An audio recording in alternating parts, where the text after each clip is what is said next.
নমস্কাৰ, মই আবৃত্তি কৰিবলৈ লোৱা কবিতাৰ শিৰোনাম নখ। মোক কাটি নেপেলাবা, বৰ কষ্টত পাৰো মই। ৰং অথবা জেতুকা বোলাই থোৱা, সৌন্দৰ্য বৃদ্ধি হ'ব।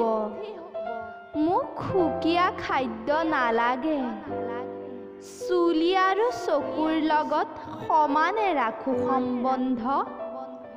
তোমাৰ ভৰি হাতত কেৱল শুৱনি নহয়, আৱৰণ হৈও সহায় কৰোঁ মই। তোমাৰ কোনো আঘাত মোৰ অনুভৱ নহয় সঁচা, মোৰ প্ৰতিটো ঘাত প্ৰতিঘাতেই সহ্য কৰা। মোক কাটি নেপেলাবা, বৰ কষ্টত পাৰো মই। মোক ভালে ৰখাটো তোমাৰ এটা চখ, তুমি জানানে বাৰু শুন, মই হলো নখ।